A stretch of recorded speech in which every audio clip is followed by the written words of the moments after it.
দক্ষিণ চব্বিশ পরগনা গঙ্গাসাগর। সেই গঙ্গাসাগর পূর্ণলগ্নে মকর সংক্রান্তির স্নান করার জন্য লক্ষাধিক পুণ্যার্থী পূর্ণতা অর্জনের জন্য ভিড় জমাচ্ছে গঙ্গাসাগরে।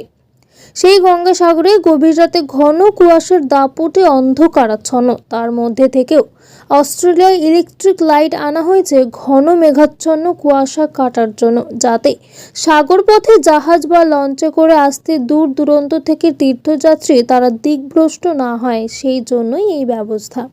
তার সাথে সাথে গঙ্গার গতি বাড়ার ফলে কপিল মুনির আশ্রমের দিকে ধেয়ে আসছে গঙ্গা। সেই পুণ্যার্থীরা একটু হলেও গঙ্গাকে স্পর্শ করার জন্য কষ্টকে ভুলে গঙ্গার নামে জয়ধ্বনিতে থাকে। তার সাথে প্রশাসনেরও সুব্যবস্থার জন্য প্রশংসা করতে থাকে তীর্থযাত্রীরা। লক্ষাধিক পুণ্যার্থী গঙ্গাসাগরমুখী হয়েছে। বিভিন্ন বাপার জন্য তাদেরকে রাখা হয়েছে। প্রশাসনের তরফ থেকে খাদ্য ও পানীয় জলের ব্যবস্থা করা হয়েছে। গঙ্গাসাগর মেলাকে নিরাপত্তার চাদরে মুড়ে ফেলা হয়েছে। ব্যুরো রিপোর্ট, খবর দিনভর।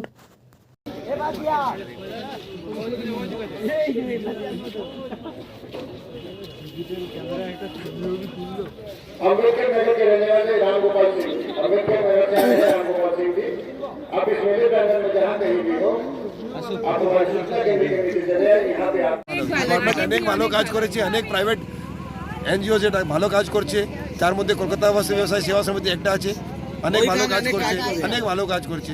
গভর্নমেন্টের অনেক সাপোর্ট আছে, গভর্নমেন্ট অনেক ভালো কাজ করছে। আর আমরা এটা এক্সপেক্ট করছি কি গভর্নমেন্ট এরকম ভালো কাজ করতে থাকে। আপনার নাম? আমার নাম মনোজ আছে।